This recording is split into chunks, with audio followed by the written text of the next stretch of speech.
அஸ்ஸலாமு அலைக்கும் வரஹ்மத்துல்லாஹி வபரகாத்துஹு. கண்ணியத்திற்குரிய எல்லாம் வல்ல அல்லாஹுவின் நல்லடியார்களே, அல்லாஹுடைய மார்க்கம் இறை நம்பிக்கை என்கிற அஸ்திவாரத்தின் மீது நிலைநிறுத்தப்பட்டிருக்கிறது என்பதை நாம் அறிவோம். ஏக இறை கோட்பாடு என்பதுதான் உலகத்திலே தோன்றிய எல்லா இறை தூதர்களும் இந்த உலகத்திற்கு கொண்டு வந்த மிக முக்கியமான செய்தி. எல்லா நபிமார்களின் போதனைகளை பற்றியும் திருமறை குர்ஆனில் சொல்லுகிற பொழுது அவர்கள் தங்கள் சமுதாயத்தை அழைத்து, நீங்கள் அல்லாஹ்வை மட்டுமே வணங்குங்கள், அவனையன்றி உங்களுக்கு வேறு எந்த கடவுளும் இல்லை. இந்த செய்தியைத்தான் ஒவ்வொரு நபிமார்களும் தன்னுடைய சமூகத்துக்கு சொன்னதாக குர்ஆன் நமக்கு சொல்லி காட்டுகிறது. அண்ணல் பெருமகனார் ஸல்லல்லாஹு அலைஹி வஸல்லம் அவர்கள் கூட அல்லாஹுவை வணங்குங்கள் என்று புதிதாக இறைவனை அறிமுகப்படுத்தவில்லை தன்னுடைய சமூகத்திற்கு. ஏற்கனவே அல்லாஹுவை பற்றி அறிந்த, அல்லாஹுவை புரிந்து வைத்திருந்த சமூகத்திற்கு அல்லாஹுவை மட்டுமே வணங்க வேண்டும் என்கிற லா இலாஹ இல்லல்லாஹ் என்கிற கோட்பாட்டைத்தான் நபி அவர்கள் தன் சமூகத்திற்கு போதித்தார்கள். நபி அவர்கள் பிறப்பதற்கு முன்பே அவர்களின் பெற்றோர்களுக்கே அப்துல்லா என்று பெயரிடப்பட்டதையெல்லாம் நாம் அறிவோம். அல்லாஹுவின் அடிமை அப்படின்னா அந்த சமுதாயம் அல்லாஹ்வை அறிஞ்சு வச்சுருந்தாங்க. அல்லாஹ் தான் எல்லாவற்றுக்கும் பெரிய கடவுள், இறைவன் அப்படிங்கிறத புரிஞ்சு வச்சுருந்தாங்க என்றெல்லாம் நாம் விளங்க முடியுது. இந்த மாதிரி ஏகத்துவ கோட்பாடு, ஏக இறை கோட்பாடு என்பது ரொம்ப ரொம்ப முக்கியமானது. இஸ்லாம் அதைத்தான் ஆழமாக போதிக்கிறது. திருமறை குர்ஆனை நாம் எடுத்து படித்து பார்த்தோம்னா அதில் சொல்லப்பட்டிருக்கிற எல்லா செய்திகளுமே இந்த ஏகத்துவத்தை வலுப்படுத்துவதை அடிப்படையில் தான். இந்த ஏகத்துவத்தை நிலைபெறச் செய்து அதன் அஸ்திவாரத்தின் மீது தான் இஸ்லாம் என்கிற கட்டிடமே நிறுவப்பட்டிருக்கிறது. இஸ்லாம் என்பது வெளிப்புறமான செயல்கள் என்று சொன்னால், நாம் சொல்லுகிற இந்த இறை நம்பிக்கை என்பது அகப்புறமான சிந்தனை. உள்ளத்திலே எழுகிற சிந்தனை, சரியான இறை சிந்தனையின் மீது தான் இஸ்லாம் என்கிற வாழ்வியல் கோட்பாடு நிலைநிறுத்தப்பட்டிருக்கிறது. இதை புரிய வைக்கிறதுக்கு எக்கச்சக்கமான உதாரணங்கள், வாதங்கள், பிரதிவாதங்கள் திருக்குர்ஆன் நெடுகிலையும். ஒரு வசனம், 2 வசனம், 10 வசனம், 20 வசனம்னு இல்லை, ஆயிரக்கணக்கான வசனங்களில் மீண்டும் மீண்டும் மீண்டும் இதை பற்றி அல்லாஹ் பேசுகிறான். மற்ற எல்லா விஷயங்களும் இதுக்கு பின்னாடி தான். வேறு எதை பற்றி எது எவ்வளோ முக்கியமானது நம்ம சொன்னாலும் சரி தான். பெற்றோர்களை பேணுவது, அண்டை வீட்டாரோடு உறவு பாராட்டுவது, அரசியலை சரியாக செய்வது, ஏழை எளிய மக்களுக்கு உதவுவது, எல்லாமே இதுக்கு பின்னாடி தான். எல்லாமே இந்த அஸ்திவாரத்தின் மீது தான்.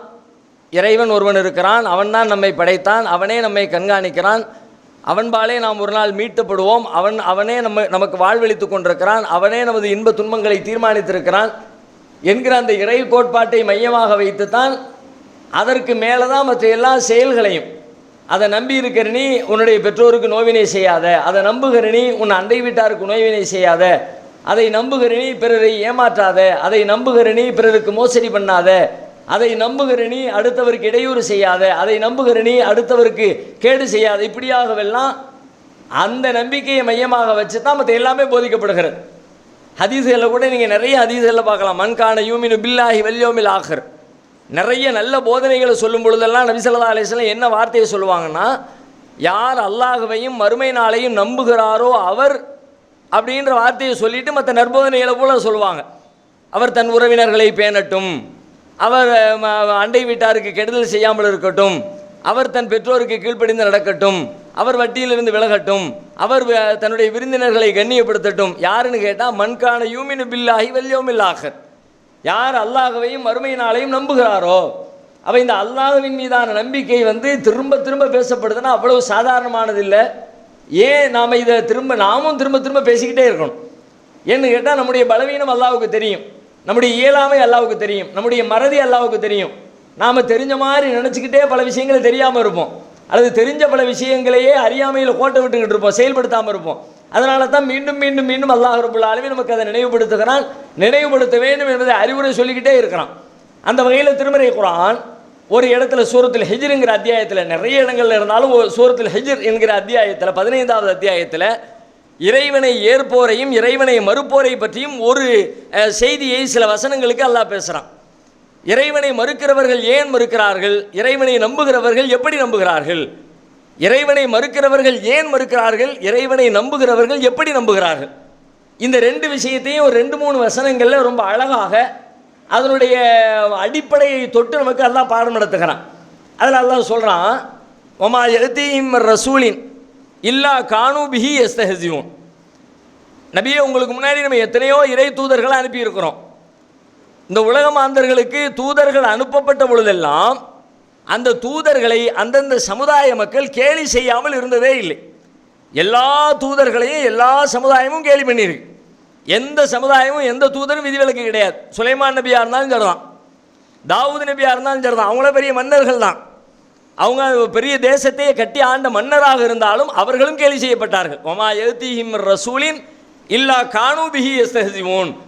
அவர்களுக்கு அனுப்பப்பட்ட எந்த இறை தூதரும் கேலி செய்யப்படாமல் இருந்ததே இல்லை. எல்லாரையும் கேலி பண்ணியிருக்கான், கிண்டல் பண்ணியிருக்கிறான்.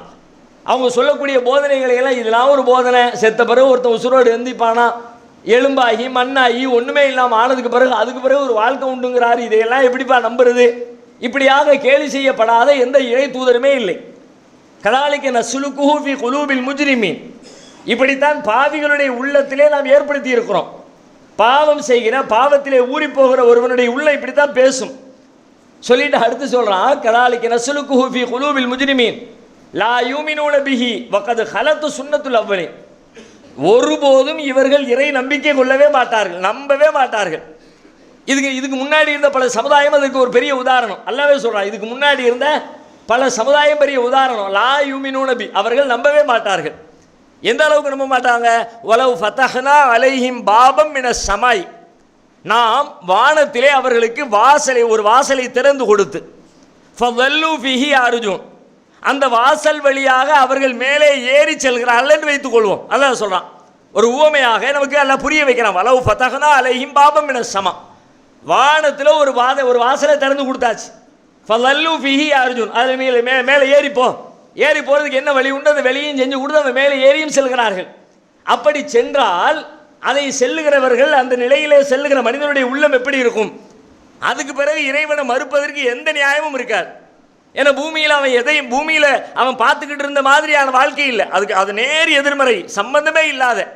வானம்னு சொல்லப்படுது, வானத்துக்கு மேலே இறைவன் இருக்கிறான், அரிசி இருக்குது, வழக்குகள் இருக்கிறாங்க, பள்ளிகள் இருக்குது, அது இருக்குது, இது இருக்குது என்று சொல்லப்படுவதையெல்லாம் கண்ணுக்கு கண்ணாக பார்க்கிற ஒரு வாய்ப்பை அல்லாஹ் கொடுக்கிறான். அப்படி ஒரு வாய்ப்பு கிடைத்த பொழுது மனிதன் என்ன செய்ய வேண்டும்? கண்ணுக்கு முன்னாடி ஒன்று வந்துவிட்டது என்று சொன்னால் அதுவரைக்கும் மறுத்த ஒன்றை ஏற்றுக்கொள்ள வேண்டுமா இல்லையா? தமிழகத்தில் கூட நீங்கள் பார்க்கலாம், பெரியாருடைய பிரச்சாரத்தின் பொழுது அவரிடத்திலே கேட்கப்பட்ட ஒரு கேள்விக்கு அவர் சொன்ன ஒரு சுவாரஸ்யமான பதில் ஒன்று உண்டு. கடவுள் இல்லை, கடவுள் இல்லை, கடவுள் இல்லவே இல்லை என்று தன்னுடைய வாழ்நாளில் அதிகமான கூட்டங்களில் பேசி மக்களுக்கு உபதேசித்துக் கொண்டே இருந்த பெரியார் ஒரு கட்டத்திலே ஒருவர் அவரிடத்திலே கேட்கிறார், இல்லை இல்லை இல்லை என்று இவ்வளவு அழுத்தமாக சொல்லுகிறீர்கள், ஒருவேளை கடவுள் உங்களுக்கு முன்னால் வந்தால் என்ன செய்வீர்கள்? முன்னாடி வந்து இல்லை இல்லைங்கிற அவர் இருந்து முன்னாடி வந்துட்டார், என்ன பண்ணுவீங்க? உடனே அவர் அதுக்கு பதில் சொன்னாரு, அப்படின்னா கையெடுத்து கும்பிட்டுட்டு போயிடுவேன். நான் இல்லப்பா, நான் பார்க்கல, எனக்கு தெரியல, அறிவுக்கு எட்டல, நான் இல்லைன்னு சொல்லிட்டேன். ஒருவேளை வந்தா கண்ணுக்கு முன்னாடி கடவுளை கண்ணுட்டேன்னா வேற என்ன பண்றது? கடவுளே அப்படின்னு கும்பிட்டுருவேன், காலில் விழுந்துருவேன், ஏத்துக்குவேன், கடவுளை நம்பிடுவேன் அப்படின்னார். இது அவருடைய பார்வையிலே, அவருடைய தோரணையிலே அவர் சொன்ன பதிலாக இருந்தாலும் கூட அதற்குள்ளே ஒரு அறிவு இருக்கிறது. என்ன அறிவு இருக்கிறது? எவ்வளவுதான் ஒரு விஷயத்தை மறுத்தாலும் மறுக்கவே முடியாத ஆதாரத்தையும் சான்றுகளையும் காட்டியதற்கு பிறகு ஒரு மனிதன் மௌனமாக வேண்டுமா இல்லையா? தான் மறுத்ததை ஏற்க வேண்டுமா இல்லையா? ஒரு கடையில் நீ திருடிட்டேன்னு பிடிக்கிறாங்க, நான் திருடவே இல்லைங்கிறான். ஏன்னா திருடின பொருளை தூக்கி என்கிட்ட ஓரம் கட்டிட்டு என்னை செக் பண்ணி பாரு, என் பைய பாரு, என் உடம்புல தேடி பாரு, என்னுடைய ஆடைகளை கலைந்து பாரு, என்கிட்ட அந்த பொருள் இல்லவே இல்லை, நான் திருடவே இல்லை அப்படின்னு மல்லுக்கு நிற்கிறான். இப்போ அவனுக்கு முன்னாடி சிசிடிவி கேமராவில் இருந்த ஃபுட்டேஜை எடுத்து போட்டு, இந்த பாரு 8 மணி 7 நிமிஷத்துக்கு உள்ள நுழைஞ்சிருக்கு, 8வது நிமிஷத்தில் இந்த ரேக்கு பக்கத்தில் வந்திருக்க, 9வது நிமிஷத்தில் உள்ள தூக்கி வச்சிருக்க, 10வது நிமிஷம் நீ ஆளை கண்டவன தூக்கி அந்த பக்கம் போட்டிருக்க அப்படின்னு கண்ணுக்கு முன்னாடி சிசிடிவி கேமரா ஃபுட்டேஜை தூக்கி காட்டினதுக்கு பிறகு அது நான் இல்லை பக்கத்து வீட்டுக்காரன் வேணா சொல்லுவானா? அப்படி சொல்ல முடியுமா? அப்படி சொல்ல வேண்டும் என்று சொன்னால் எப்படி கடைந்தெடுத்த அயோக்கியனாக இருந்தால் முடியும்? யோசிக்குங்க. அவன் படத்தை, அவனுடைய வீடியோவை, அவன் வந்ததை அவனுக்கு முன்னாடி எடுத்து காட்டினதுக்கு பிறகு அதுக்கு இது நான் இல்லப்பா, இது மார்பிங் அப்படின்னாம்னா அப்ப எவ்வளவு பெரிய தைரியம் அவனுக்கு வேணும், எவ்வளவு பெரிய அசாத்திய துணிவு அவனுக்கு இருக்கணும். ஆகப்பெரிய மரமண்டையோ, ஆகப்பெரிய அயோக்கியனோ, ஆகப்பெரிய துரோகியோ எப்படி இருந்தாலும் உண்மையை ஏற்றுக்க கூடாது அப்படிங்கிற மனநிலையில் எவன் இருக்கானோ அவனை தவிர வேற யாராலும் இப்படி சொல்லவே முடியாது. இந்த மாதிரியான ஒரு வாதத்தை மறுக்கவே முடியாத இடத்திலே மறுக்கக்கூடியவராக சில பேர் இருக்கிறான். அதைத்தான் அல்லாஹ் சொல்லுகிறான், வானத்திலே ஏறி செல்வதற்கு வானத்தின் வாசலை திறந்து கொடுத்து விட்டோம். அந்த வாசலை ஏறி போறான். போனதுக்கு பிறகு பாத்தியா, படைத்த இறைவனுடைய ஆற்றலை பாத்தியா, நீ உலகத்தில் பார்க்காத ஒரு பெரிய அதிசயத்தை இறைவன் நிகழ்த்தி இருக்கிறான் பாத்தியா, இந்த இறைவனையா நீ மறுக்கிறாய், இந்த ஆட்சியா நீ மறுக்கிறாய், இந்த அரசியா நீ மறுக்கிறாய், இந்த வானவர்களையா நீ மறுக்கிறாய் என்று கண்ணுக்கு கண்ணாக கண்டதற்கு பிறகு நீ எப்படி மறுக்கிறாய் என்று கேள்வி கேட்கிற பொழுது மறுக்கவில்லை, நான் ஏற்றுக்கொள்கிறேன் என்று நியாயமான அறிவுடையவன் ஏற்க வேண்டும். ஆனா அப்பவே என்ன சொல்லுவானா, லகாலு இன்னமா சுக்கிரத் அபுசாருனா பல் நஹ்னு கௌமும் மஸ்ஹூரூன், எங்களுடைய பார்வை மயக்கப்பட்டு விட்டு என்னன்னே தெரியலப்பா, ஒரு மாதிரியா இருக்க, கண்ணுக்கு முன்னாடி தெரியும், ஏத்துக்க என்னன்னே தெரியல, கண்ணெல்லாம் ஒரு மாதிரி இருண்டு போன மாதிரி இருக்கு. சுக்கிரத் அபுசாருனா பல் நஹ்னு கௌமும் மஸ்ஹூரூன், எவனோ எங்களுக்கு சூனியம் வச்சுட்டான் போல இருக்கு, யாரோ எங்களுக்கு நாங்கள் சூனியம் வைக்கப்பட்ட கூட்டமாக ஆகிவிட்டோம் என்று சொல்லுவார்கள். இவ்வளவு பெரிய அத்தாட்சியை, மறுக்கவே முடியாத சான்றை அவர்களே அனுபவித்து பார்க்கிற வாய்ப்பை கொடுத்ததற்கு பிறகும் இவர்கள் என்ன சொல்வார்கள், இல்லை என்று சொல்வார்கள். அப்படின்னா என்ன அர்த்தம்? அதன் வழியா அதுக்கு அடுத்து மூமின்கள் எப்படி நம்புறாங்க, மறுக்கிறவன் இப்படி மறுக்கிறான், கண்ணுக்கு முன்னாடி ஏத்துக்கவே முடியாது. அல்லாஹ்வுடைய ஏற்பாட்டில் எவன் ஈமான் கொள்ள மாட்டானோ அவன்ட்டு நீ என்னத்தை சொன்னாலும், எப்படிப்பட்ட வாதத்தை சொன்னாலும், என்ன அதிசயத்தை நிகழ்த்தினாலும், என்ன அற்புதத்தை காட்டினாலும் எடுபடவே படாது. அதனால தான் அற்புதங்கள் கேட்கிற பொழுதெல்லாம் அல்லாஹ் ஒரு பதிலை சொல்லுவான். எல்லா சமுதாயமும் எங்களுக்கு ஒரு அற்புதத்தை நிகழ்த்து, நீ சொல்ற மாதிரி வானத்தை இடிஞ்சு எங்க தலையில விழ வை, நீ சொல்ற மாதிரி பூமிக்குள்ள எங்களை சொரிவாங்க வை, நீ சொல்ற மாதிரி எனக்கு அதை நடத்து இதை நடத்து அப்படின்னு அற்புதங்களை கேட்கிற பொழுது அல்லாஹ் ஒரு பதிலை சொல்லுவான், நீங்கள் கேட்பது கொடுக்கப்பட்டால் காரியம் முடிக்கப்பட்டு விடும். குல்லையெல்லாம் நீ கேட்கிற கொடுக்க மாட்டேங்கிற, நான் ஏன் தெரியுமா கொடுக்கல, கேட்டதை கொடுத்த பிறகு நீ இப்படி தான் சொல்ல போற, நீ வேற என்னமோ சொல்லுவ, இது ஏதோ கட்டுக்கதை மாதிரி இருக்குத, இது ஏதோ பக்கத்தூர்ல இருந்து கேட்டுட்டு வந்து கதை மாதிரி இருக்குத, அல்லது சூனியக்காரர் மாதிரி அப்படின்னு சொல்ல போற. அப்போ நீ கேட்டதை கொடுத்து அதுக்கு பிறகு வம்படியா மறுத்தா, அதுக்கு பிறகு நான் சும்மா உட்காந்துக்கிட்டு இருக்க மாட்டேன், குல்லையல் அம்ரு எல்லாத்தையும் அழிச்சிருவேன். நீ அழிக்கப்படக்கூடாதுங்கிறதுக்காக வேண்டியதான் நீ கேட்டதை கொடுக்காம இருக்கிறேன். இல்லாட்டி நான் கொடுத்த பிறகு நீ மறுப்ப, நீ மறுத்த பிறகு எனக்கு கோபம் அதிகமாகும், ஒண்ணுமில்லாம ஆக்கிடுவேன், பார்த்துக்க ஜாக்கிரதை. இங்கே அல்லாஹ் ஒரு செய்தியை அழுத்தமாக பதிய வைக்கிறான். கண்களுக்கு முன்னால் கிடைக்கிற சான்றுகளை, ஆதாரங்களை கண்களை திறந்து நியாயமான நடுநிலை பார்வையோடு தான் ஏற்கனவே எடுத்து வைத்திருந்த முடிவுகளை எல்லாம் ஓரம் கட்டி வைத்து கண்ணுக்கு முன்னால் கிடைக்கிற ஆதாரங்களை யார் பரிசீலிக்கிறார்களோ அவர்கள் அதை ஏற்பார்கள். யார் ஏற்கனவே எடுத்த முடிவை நியாயப்படுத்துவதில் இருக்கிறார்களோ அவர்கள் அதை மறுப்பார்கள்.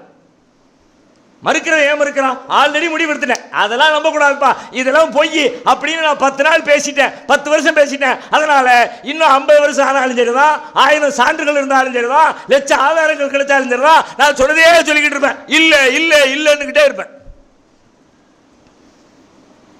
கண்களுக்கு முன்னால் சில மார்க்க அறிஞர்களை கூட நம்ம இப்படி பார்க்கிறோம். சில செய்திகளை தவறாக சொல்லிவிட்டு சொன்னதற்கு பிறகு அதிலேயே பிடிவாதம், ஆதாரங்கள் காட்டி, குர்ஆனை காட்டி, நபிமொழியை காட்டி எல்லாம் காட்டும். அதெல்லாம் இல்லை, எங்க அஜர்த்து இப்படிதான் சொன்னார், நாங்க காலகாலமா இப்படிதான் செஞ்சோம். நீ என்ன காலகாலமா செஞ்சாலும் ஆதாரம் இருக்கா, சான்று இருக்கா, சான்று எதிரால இருக்குது, உடனே ஏத்துக்கணும், நியாயம் உள்ளவன். ஆனா ஏத்துக்க மறுக்கிறாங்க. அதே மாதிரி அவன் மறுக்கிறான். மறுப்பதற்கு என்ன காரணம் தெரியுமா? அவன் ஏற்கனவே எடுத்து வைத்த முன்முடிவு காரணம். கண்ணுக்கு முன்னால் இருக்கிற செய்திகளை கண் திறந்து பார்ப்பதில்லை. அறிவு கண் கொண்டு திறந்து என்ன உண்மையா பொய்யா பாப்பம்பா கேப்பம்பா அப்படின்னு கால் கொடுக்கிறது இல்லை, கண்ணை திறந்து பார்க்கறது இல்லை. அதனால் அவன் அந்த உண்மையை ஏற்க முடிவதில்லை. யார் கண் திறந்து பார்க்கிறார்களோ அவர்களுக்கு பெரும் பெரும் சான்றுகள் தேவையில்லை, அற்பத்திலும் அற்பங்கள் போதுமானது. அடுத்து சொல்றான், மூமின்கள் எப்படி நம்புறான் தெரியுமா? அவனுக்கு அற்பம் மிகச் சாதாரண, அதையும் அப்படியே கவனமா பார்க்கறான், அதை நல்லா சிந்திக்கிறான். ஆகா, இது உள்ளுக்குள்ள இவ்வளவு பெரிய மெசேஜ் இருக்கிற, உலகமே எது சாதாரணம் என்கிறதோ, ஒரு பெரிய விஷயம் இல்லை என்கிறதோ, அதிசயம் இல்லை என்கிறதோ, அற்புதம் இல்லை என்று சொல்லுதோ, அந்த விஷயத்தில் கூட இத்தனை பெரிய தத்துவம் இதற்குள்ளே புதைந்து கிடைக்கிறது என்ற ஆர்வத்தோடு ஆசையோடு அதை அள்ளி அணைத்துக் கொள்வான். யார்? கண் திறந்து பார்க்கிற ஒரு மூமின். மூமினுக்கும் காஃபிருக்கும் உள்ள வேறுபாடு தான். ஏற்கனவே முன்முடிவு எடுத்து வச்சு எல்லாத்தையும் பார்த்தா ஒரு வகையிலே காஃபிர்களை போல நாம் இருக்கிறோம் என்ற அர்த்தம். ஏற்கனவே என்ன முடிவெடுத்திருந்தாலும் சரிதான், இப்ப என்ன கண்ணுக்கு முன்னாடி ஸ்டேட்டஸ் என்ன அதை பார்ப்பேன், சரியா தப்பா ஆராய்ச்சி பண்ணுவேன், அதற்கேற்ப முடிவெடுப்பேன் அப்படின்னு நீ நடந்து கொண்டா நீ ஒரு நல்ல மூமின். கண்ணை திறங்க, அல்லாஹ் அடுத்த பட்டியல் போடுறான். மூமின்களை பற்றி அடுத்த வசனத்தில் சொல்லும்போது அப்படியே சொல்லிக்கிட்டே வர்றான். வல்ல வசமாக நாம் இந்த வானத்தை உயர்த்தி இருக்கிறோம்.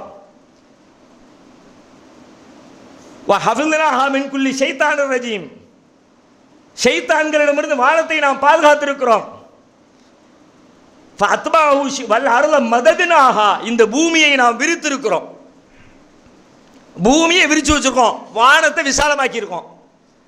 பூமியை விரிச்சிருக்கிறோன்றது பார்த்த உடனே பூமி விரிச்சிருக்குங்கிறது ஒரு பெரிய செய்தியா. நம்ம எல்லாரும் பிறந்ததிலிருந்து பிறக்கிறதுக்கு முன்னாடியே இது இப்படித்தான் இருக்கு. பிறந்த நிமிஷத்திலிருந்து இப்படிதான் இருக்கு. பூமி ஒரு விரிப்பை போல, ஒரு தட்டையை போல பயன்படுத்துகிற ஒரு தரையை போன்ற. மேல போய் படம் எடுத்து பார்த்தா இது விரிப்பு இல்லை, இது உருண்டை, இது ஒரு பந்து மாதிரி இருக்கு. ஆனா இந்த பந்தை நீ பயன்படுத்துறதுக்கு வசதியா விரிப்பு மாதிரி விரிச்சு வச்சிருக்கேன். அது இவ்வளவு வேகத்தில் ஓடிக்கிட்டு இருக்கு. ஆனாலும் ஒரு பாயில ஒரு மனுஷன் எப்படி சாதாரணமா சகவாசமா ஒரு தரையில நிம்மதியா இருப்பானோ அது மாதிரி இந்த பூமியில நீ உட்கார்ந்து இருக்கிற. இது ஒரு பெரிய செய்தியா, பெரிய ஆதாரமா குர்ஆன்ல எடுத்து பாருங்க. இதை மட்டுமே பல இடத்துல பேசுறான். அல்லாஹ் இருக்கிறான், இறைவன் ஒருவன், அவன் தான் எல்லாவற்றையும் படைத்தான் என்பதை சொல்லுகிற, திரும்ப திரும்ப சொல்லுகிற பல இடங்களிலே பூமியை விரிச்சு வச்சிருக்கான் பார், பூமியை விரிச்சு வச்சிருக்கான் பார். மூசா நபி ஃபிரௌனிடத்தில் போய் பேசுகிறார்கள், இறைவனை ஏற்றுக்கொள் என்று. ஏற்க மறுக்கிறான். உங்க இறைவன் யார்? ஃபிரௌன் கேட்கிறான். வமா ரப்புல் ஆலமீன், ரப்புல் ஆலமீன் என்கிறாயே, ரப்புல் ஆலமீன் என்றால் என்ன? மூசா நபி பதிலளிக்கிறார்கள், ரப்பு சமாவாதி வல் அர்த், வானங்களுக்கும் பூமிக்கும், வமா பைனஹுமா, அவ்விரண்டிற்கும் இடைப்பட்டவற்றிற்கும் அவனே இறைவன், அவன்தான் என் ரப்பு. ரப்புல் மஷாரிக் வல் மகாரிப், கிழக்கு திசைகளுக்கும் மேற்கு திசைகளுக்கும் அவனே இறைவன், அவன்தான் என்னுடைய ரப்பு. சொல்லிட்டே வரும் பொழுது அல்லதி ஜாலலக்குமுல் அர்த மஹ்தன், இந்த பூமியை விரிப்பாக ஆக்கி இருக்கிறானே அவன் தான் என் இறைவன். இது ஒரு பெரிய பெருசா என்னப்பா இருக்கு? பூமி இருக்கு, சாதாரணமா இருக்கு, வீடு கட்டுறோம், குழிய தோன்றோம், சாக்கடை வைக்கிறோம், என்னெல்லாமோ பயன்படுத்துறோம், எல்லாம் ரொம்ப சாதாரணமான, மிகச்சாதாரணமான ஒன்று. பூமி ஒரு தரையை போல, ஒரு விரிப்பை போல இருக்கிறது. இந்த விரிப்பை போல இருக்கிறது என்கிற செய்தி அறிவுடைய மக்களுக்கு அவர்களின் அறிவு கண்களை திறக்கிறது. எத்தனை பெரிய ஆச்சரியம்! ஒரு உருண்டை வடிவத்திலான ஒரு கோளத்தை 1000 கிலோமீட்டர் வேகத்திலே பயணித்துக் கொண்டிருக்கிற ஒரு பூமி பந்தை, அதனுடைய உணர்ச்சிகள், அதை பற்றி எந்த செய்தியும் தெரியாமலே இயல்பாக பயன்படுத்துகிற ஒரு விரிப்பை போல இதை படைத்திருக்கிற இறைவன் மகா வல்லவன், மகா தூயவன் என்று அதை சிந்தித்தாலே அவன் தெரிந்து கொள்கிறான். பெருசா ஆதாரத்தை சிந்திக்கிற கண்ணுக்கு முன்னாடி ரொம்ப சாதாரண ஒண்ணு சிந்திச்சு பா, ஏப்பா வாழ்க்கை நாபிகா ரவாசிய, ஆங்காங்கே முளைகளை நட்டி வைத்திருக்கிறோமே அதை பார்க்கிறான். மலைகளை பார்க்கிறான். மலையை பார்த்த உடனே மலை பெரிய ஆச்சரியமா? மலையை நம்ம பார்க்காத உண்டா, நடக்காத உண்டா? பூமியில யாருமே கேள்விப்படல. ரகசியமா தேடி போய் 7 கடல் தாண்டி ஒரு தீவுக்குள்ள பூமிக்குள்ள ஒளிச்சு வச்சிருந்த ஒரு இடத்துல போய் 10 கிலோமீட்டர் கீழே தோண்டி மலையை கண்டுபிடிச்சிட்டு சொல்றதுக்கு, ஊருக்கு ஊரு மலை இருக்கு, தெருவுக்கு தெரு மலை இருக்கு, ஏரியாவுக்கு ஏரியா மலை இருக்கு. மலையை பார்த்த, ஏ அப்பா என்ன மலை, எப்படி இருக்கு, இது எப்படி வச்சிருக்கான் பாரு, இதுல எவ்வளவு பெரிய செட்டப் இருக்கு பாரு. இந்த மலையை பார்த்த உடனே அல்லாஹ்வுடைய நினைப்பு. ஏன்னா கண்ணை திறந்து பார்க்கிறான். மலையின் பிரம்மாண்டம் அது எப்படி படைக்கப்பட்டிருக்கு, எவ்வளவு ஆழத்திற்கு சென்றிருக்கிறது, அதை பார்க்கிற மனிதனுக்கு பேர் ஆச்சரியம், பேர் அதிசயம், பேர் அற்புதம் அந்த மலைகளுக்குள்ளே ஒளிந்து கிடக்கிறது. நீங்க வானத்துக்கும் மலைக்கும் பூமிக்கும் அதுக்கு தான் போகணும் அவசியம் இல்லை. மிகச்சாதாரணமா வந்துகிட்டே இருக்கிறீங்க, டக்குன்னு கண்ணில் ஒரு தூசி விழுது, தூசி விழுந்த உடனே கண்ணில இருந்து தண்ணி வருது. பெரிய ஆச்சரியமா? யாருக்குமே வராதுப்பா. உலகத்தில் தூசி விழுந்த உடனே என் கண்ணில் தண்ணி வந்துருச்சு, அப்படியா? எந்த விலங்குக்காக தண்ணி அப்படியா கேட்க போறோம்? தூசி விழுந்தா கண்ணில் தண்ணி, இது சாதாரணம் தானே? எதை சாதாரணம் என்கிறீர்களோ மூமின்களுக்கு, நம்பிக்கையாளர்களுக்கு இல்லை இல்லை, கண்களை திறந்து பார்க்கிற அறிவுடைய மக்களுக்கு கண்ணில் தூசி விழுந்து கண்ணீர் வந்தால் பேராச்சரியம். எப்படி படைத்திருக்கிறான்! என் கண்ணுக்குள்ளே என் கண்ணை கெடுக்கின்ற ஒரு பொருள் போன உடனே கண்ணை சுத்தப்படுத்துறதுக்காக வேண்டி உள்ள இருந்து ஒரு லிக்விட் அனுப்பினானே, அந்த லிக்விட் வித்தியாசமான லிக்விட், கண்ணீர் தான். உப்பு சுவைதான். ஆனால் அழுகிற பொழுது வருகிற கண்ணீரும், சிரிக்கிற பொழுது வருகிற கண்ணீரும், தூசிப்பட்டவர்கள் வருகிற கண்ணீரும், எல்லா கண்ணீருக்கும் இடையிலே வித்தியாசம் இருக்கிறது. அது கிளீன் பண்றதுக்காக வேண்டி கிளீனிங் லிக்விடும் சேர்ந்து வருது. லைசாலு, ஹார்பிக்கு. அழுவும் போது கிளீனிங் செக்ஷன் இல்லை, அங்க குப்பை அள்ளுற வேலை கிடையாது. இங்க குப்பை அள்ளுறதுக்காக வேண்டி அதுக்கு தகுந்த மாதிரி ஒரு லிக்விடை சேர்த்து, தண்ணி தான், உப்பு தான், ஆனா அந்த உப்புனுடைய அடர்த்தி வேற, அதுல இருக்கிற கெமிக்கல் ரியாக்ஷன் வேற. ஏப்பா, ஒரு தூசி பட்டவுடனே டக்குன்னு கண்ணு எப்படி தன்னைத்தானே சுத்தப்படுத்துகிறது. அறிவுடைய மக்களுக்கு இப்படி கண்ணிலே தூசி விழுந்து கண்ணீர் வருகிற பொழுது அதுவே இறைவன் இருக்கிறான் என்பதை அறிவதற்கான சான்றாக இருக்கும். இப்படித்தான் அல்லாஹ் அந்த வசனத்திலே பாடம் நடத்துகிறான். முன்முடிவு எடுத்துவிட்டு எதையும் அணுகாதீர்கள். எதை பார்ப்பதாக இருந்தாலும் திறந்த மனதோடு முன்முடிவுகளை ஓரம் கட்டி வைத்துவிட்டு இது சரியா இது தவறா என்கிற கோணத்திலே நீங்கள் சிந்திக்க ஆரம்பித்தால் உலகை படைத்த இறைவனை, அவனது ஆற்றலை, அவனது திறமையை, அவனது வல்லமையை, அவனால் நாம் படைக்கப்பட்டிருக்கிறோம் என்பதை, அவன் நம்மை கண்காணிக்கிறான் என்பதை, மீண்டும் ஒரு நாள் நம்மை எழுப்புவான் என்கிற எல்லா விஷயங்களையும் கண் திறந்து பார்த்தாலே நம்மால் அறிந்து கொள்ள முடியும். அப்படி அறிந்து கொள்கிற நன்மக்களாக நம்மை அல்லாஹ் ஆக்கி அருள்வானாக.